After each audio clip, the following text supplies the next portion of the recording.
Hey guys, Julian here, and today I'm going to be showing you a very simple technique that I think will have very effective results if you're trying to get this type of sound. So today I'm going to be showing you how to make burial style rim shots from any snare. So you can get the project file and the samples that I'm going to be creating from this video in the description for free, so make sure to check that out. And yeah, let's get started. So basically what this comes down to is, like I said, kind of taking a regular snare and turning it into one of these really cracky burial style rim shots. So what I have here is I have 3 snare samples. And I want to talk to you first about the style of snare that you want to find for this. So the style of snare you want to find for this is kind of like a sampled style, like almost like a hip hop style snare. Like all 3 of these could be used for like a 90s hip hop, like boom bap type beat. And yeah, so you want to find one of these kind of snares because you'll notice they all tend to have this very like sharp, hard-hitting kind of mid-rangey punch. Like they all have that really tight, like stuff like that. So yeah, that is kind of what you want to look for. Like you could sample one from an old break, or you could take you could just take a sample pack that was made to kind of sound like some 90s hip-hop type of drums. Just anything like that is really what you want for your starting sound here. And what we're going to do is I'll just grab this first one here. We're going to take the snare in here, and then we are going to pitch it up. Let's just do plus 10. You want to pitch it up pretty drastically for this, but once I do that, you can listen and hear.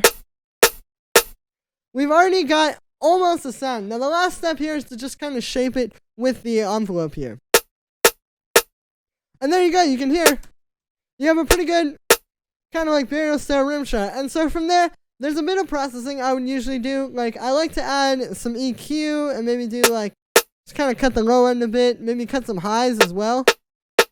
You know, that helps you get more like of a mid-rangey kind of sound. The thing with these is like the crack, like the part that's really punching through, is usually like around there. So like around there. So you really want to focus on that range. But you can hear.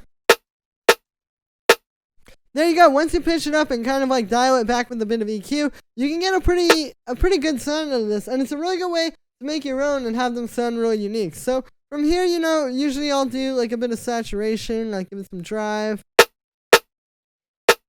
And then maybe we could add like the wave shaper and kind of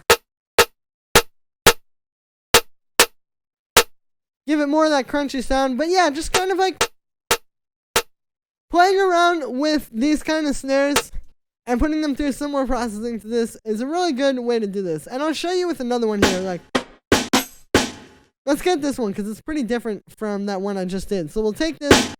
It's not warped. We're going to put it up 10 semitones.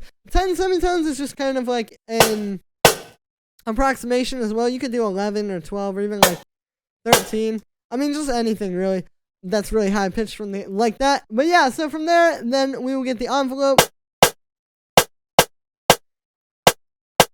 Kind of shorten that a bit. And there we go. And then we can get an EQ and do a similar thing with this one that I did with the last one. Maybe a bit of saturation on this one as well. And there we go. I mean, you can hear it's really not too difficult. Now, you could also make these into like kind of a more dialed back rim shot as well. Like if you want something to be kind of more percussion and not just like your main like that kind of rim shot. Like if you want more of, like I said, like a kind of more background one. And the key to that would just be like filtering. Like you could low pass this.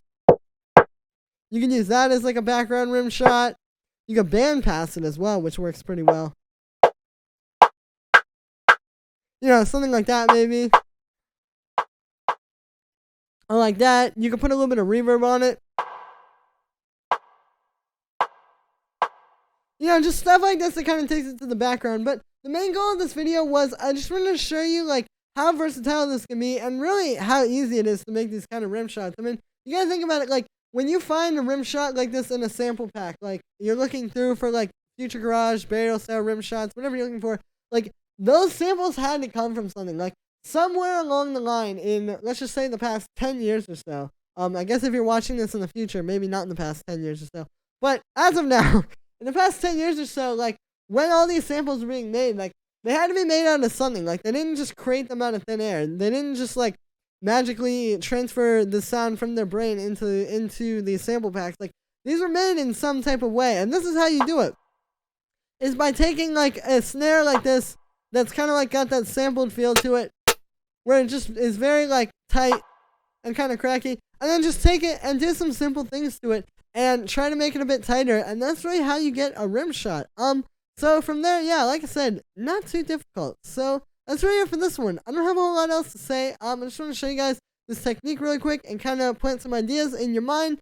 So yeah, so that is going to be it for today, guys. I hope you guys enjoyed. Make sure to let me know what you think of this video in the comments, and make sure to like this video, as well as subscribe. Once again, you can get this project file and these samples and all that kind of stuff from this video for free in the description. So if you want something to start with, go ahead and check that out.